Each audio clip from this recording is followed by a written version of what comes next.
নমস্কার, মিষ্টিস ব্লগের নতুন একটি ভিডিওতে তোমাদের সবাইকে স্বাগত জানাচ্ছি। আশা করছি তোমরা সবাই ভালো আছো, সুস্থ আছো। আমিও ভালো আছি। আজ যে দিনের ব্লগটা আমি শেয়ার করছি তোমাদের সাথে, সেদিন ছিল মহালয়া। দাদু দেখি ভোর ভোর ঘুম থেকে উঠেই টিভি ছেড়ে দিয়েছে মহালয়া দেখার জন্য।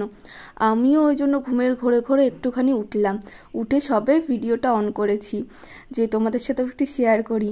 তো আমি এখনও শুয়েই রয়েছি, দাদু ওইদিকে মহালয়া দেখছে। তারপরে আবার একটু বাইরের দিকে এলাম, যেহেতু অনেক জোরে টিভিতে সাউন্ড দিয়েছে, সেই কারণে ঘুমটাও ঠিকঠাক হচ্ছে না। বাইরে এসে দেখি এখনও ভালোভাবে সকাল কিন্তু হয়নি। আর আজকের দিনটাও না হালকা হালকা মনে হচ্ছে মেঘলা মেঘলা আকাশটাতে, তবে আরেকটু পরে বোঝা যাবে। এখন তো বেশি বাজেনি, এখন ওই মনে হয় 5:30 মতন বাজে। হ্যাঁ, এখন 5:30টাই বাজে। যাই এবারে ঘরে যাই, গিয়ে একটু ঘুমাই, ভীষণ ঘুম পাচ্ছে।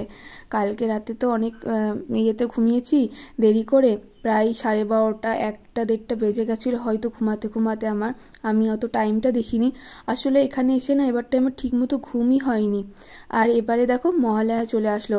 মহালয়া মানেই কিন্তু পুজো পুজো শুরু হয়ে যায়। তবে এবারে না কেন জানি না আমার মনে পুজো পুজো একদমই কোনো ভাব নেই। নতুন জামা কাপড়ও কিনিনি, আর তারপরে পুজো সেটাও অতটা মনে হচ্ছে না। এখন ওই 8টা 8:30 মতন বাজে, ঠাম্মাও দেখি পুজো দিতে চলে এসেছে ঘরে, আর আমিও ঘুম থেকে উঠে পড়েছি। এরই মধ্যে মনে হয় মহালয়াটাও শেষ হয়ে গেছে। দেখলাম টিভিটা তো এখন অফ রেখেছে দাদু, কি জানি কি করছে। দাদু বলছিল যে আজকে, মানে কালকে রাতেই বলে রেখেছিল যে আজকে সকালবেলা উঠে মহালয়া দেখব। একদম ভোরবেলা 5টায় উঠে গেছে মহালয়া দেখার জন্য। তবে এখনকার মহালয়াগুলো আমার একদম ভালো লাগে না। এর আগে মানে ছোটোবেলায় যখন আমি মহালয়া দেখতাম, তখন মহালয়াগুলো খুব ভালো লাগতো। এখনকারগুলো আমার কেন জানি না একদম ভালো লাগে না। আর এর আগে যে আমি কবে মহালয়া দেখেছি পুরো আমি নিজেও জানি না। তবে ছোটোবেলাতে আমি পুরো প্রথম থেকে শেষ অবধি মহালয়া দেখেছিলাম। তো যাই হোক, এবারে আমি দাদুকে খেতে দিচ্ছি। তো দাদু সকালবেলাতে বললো দই দিয়ে রুটি খাবে। এখানে টক দই নিয়েছি আর কিছুটা চিনি দিয়েছি। আমার দাদু আবার ভীষণ মিষ্টি মিষ্টি করে চাও খায়, আর এদিকে টক দই থাকলে সেখানেও মিষ্টি দেয় বেশি করে, দিয়ে সেটাকে মিষ্টি দই বানিয়ে নেয়। তো বললো 2টো রুটি খাবে। আমি তাই 2টো রুটি এবার ভালো করে ধুয়ে দইয়ের মধ্যে দিয়ে দিলাম। আর এদিকে ঠাম্মা বলল যে ফ্রিজ থেকে সবজিটা নিয়ে আয়। তো ঠাম্মাকে সবজির প্যাকেটটা দিয়ে আসি। আজ আবার তাড়াতাড়ি রান্নাবান্না করতে হবে, কারণ আজকে আমরা এক জায়গায় যাবো, তোমাদেরকে বলছি দাঁড়াও। তো হয়তো তোমরা এর আগে দেখেই নিয়েছো আগের 2টো ভিডিওতে যে আমরা কোথায় গেছিলাম। তো আমরা গিয়েছিলাম যে রানাঘাটে সবথেকে বড় যে দুর্গা ঠাকুরটা, রানাঘাটে না, এটা বিশ্বের মধ্যে বৃহত্তম দুর্গা ঠাকুর যেটা তৈরি হচ্ছিল সেখানে। তো ওই ব্লগ 2টো মানে ভিডিও 2টো আমি করে রেখেছিলাম, তোমাদের সাথে আগেই শেয়ার করে নিয়েছি। আরও 2টো ভিডিও আছে, সেই 2টো আস্তে আস্তে তোমাদের সাথে শেয়ার করব। এদিকে বাবু আবার আজকে মাছ পাঠিয়েছে বাজার থেকে, ইলিশ মাছ। ফোন করে দিয়েছিল, বললো আমি ইলিশ মাছ পাঠিয়ে দিচ্ছি, আমার একটু আসতে দেরি হবে, তোরা তাড়াতাড়ি করে রান্নাবান্না করে নিস। তো ইলিশ মাছগুলো আমি একটু ধুয়ে নেবো। ইলিশ মাছ আবার বেশি ধুলে তার নাকি টেস্ট চলে যায়। তো ইলিশ মাছগুলোই দেখছি যে গায়ের যে আঁশগুলো সেগুলো ভালো করে ছাড়িয়ে দিইনি, কিছু কিছু রয়েছে। তো এই আঁশগুলো আগে ভালো করে তুলে ফেলবো, দিয়ে 2 থেকে 3 বার ভালো করে ধুয়ে নেবো। আমার আবার 2 বার বা 3 বার না ধুলে ভালোই লাগে না একদম, কারণ এই রক্ত রক্ত থাকে তো সেই কারণে আমি 2 বার ধুই। তবে মা বলে যে বেশি ধুতে নেই, তাহলে ইলিশ মাছের টেস্ট চলে যায়। তো এখানে 3টে মতো ইলিশ মাছ কেটে দিয়েছে বাবু, মানে কেটে এনেছিল। ছোট ছোট সাইজের ইলিশ ছিল, কিন্তু ইলিশ মাছগুলো মনে হচ্ছে ভালোই হবে জানো তো। গা দেখলে তো বোঝা যায়, ইলিশ মাছ দেখলে বোঝা যায় অনেক সময়। যাই হোক, আমি অত মাছ চিনি না, তবে মনে হলো যে ভালো হবে।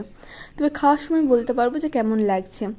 আর বাসি রুটি ছিল, আমি একটা রুটি চিনি দিয়ে খেয়ে নিলাম। ঠাম্মাকে বললাম সকালে আজকে আর কিছু খাবো না, একবারে দুপুরে খাবো, সেই কারণে একটা রুটি খেয়ে নিলাম এখন সকালবেলা। তার এদিকে ঠাম্মা এখন রান্নাও বসিয়ে দিয়েছে, পিসিও ঘরের কাজকর্মগুলো করছে। আজ আমরা 4 জন যাব, আমি, ঠাম্মা, পিসি আর আমার দাদু।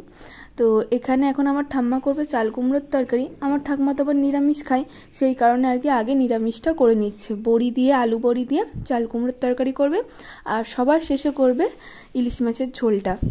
আচ্ছা, তোমাদের কাদের কাদের পুজোর জামা কাপড় কেনা হয়ে গেছে কমেন্ট করে জানিও কিন্তু। এবছর আমি জামা কাপড় নিইনি, পিসি একটা দিয়েছিল, আর আগে আমার একটা নতুন জামা কেনা ছিল সেটাই রয়েছে, তো সেই কারণে আর নিইনি। এবারে অতটা ঘুরতে যাওয়ার ইচ্ছাও নেই, তবে জানি না কি হবে, যদিও যাই আগের বছরের জামাগুলো পরে বেরোবো, তো সেই কারণে এবার আর নতুন জামা কাপড় কিছুই নিইনি, আমিও নিইনি, আর ভাইয়েরও হয়নি, সেই কারণে আমিও আর নিইনি, আর মায়েরও হয়নি। ওই আগের জামা কাপড় সবারই একটা দুটো করে নতুন রয়ে গেছে। আগের বলতে আগের বছরের পুজোর না, মানে মাঝে যখন আমরা জামা কাপড় কিনতাম, তো তখন ওই ধরো পরা হলো না, সেটা রয়ে গেছে, তো ভাবলাম তাহলে পুজোয় যখন নেবই না, এটাই পুজোয় পরে নেবো, তার জন্য আর পরিনি নতুন করে, মানে ওটা ওই কারণে আর ওটা নতুনই রয়েছে। তো ওই দিকটি বাবু এখন আলু সিদ্ধ করছিল ফুচকার, বাবু তো যাবে না, বাবু লাইনে যাবে। আর এদিকে ঠাম্মার মাছগুলোতে লবণ আর হলুদ মাখানো হয়ে গেছে, আর আজকে দেখলাম ঠাম্মা শিলে বেটে রান্না করবে, আর এই শিলে বেটে রান্না করলে কিন্তু তরকারিটা খেতে খুবই সুন্দর হয়। আর আমার ইলিশ মাছ সব থেকে কাঁচা রান্না করলেই বেশি ভালো লাগে, ভেজে রান্না করলে একদম ভালো লাগে না। এদিকে ঠাকুমা আজকে করেছিল ইলিশ মাছের তেল ভাজা, আর করেছিল বেগুন দিয়ে সর্ষে ইলিশ, মানে ইলিশ মাছের ঝাল, আর করেছিল চাল কুমড়ো আলু বড়ি দিয়ে। তো দুপুরবেলাতে আমরা খাওয়া দাওয়া সেরে নিয়েছি, নিয়ে এবার আমরা বেরোবো, যাবো আজকে কামালপুরে দুর্গা ঠাকুর দেখতে, বিশ্বের সবথেকে বড় দুর্গা ঠাকুর। ঠাম্মা, দাদু, আমি, পিসি তিনজনেই বেরিয়ে গেছি। তো ওই ব্লগটা তো তোমরা দেখেছো, দুটো ভিডিও, আরও দুটো ভিডিও আছে, সেটা আমি পরে দিয়ে দেবো। আর এই দিনেও আরেকটা ব্লগ তোমাদের সাথে শেয়ার করবো খুব তাড়াতাড়ি।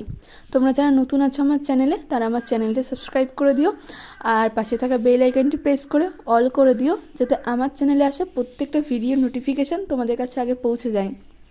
আর আজকের ব্লগটা ভালো লাগলে অবশ্যই কমেন্ট করে আমাকে জানিও। সবাই ভালো থেকো, সুস্থ থেকো, সাবধানে থেকো, আবার দেখা হবে অন্য একটা ভিডিওতে।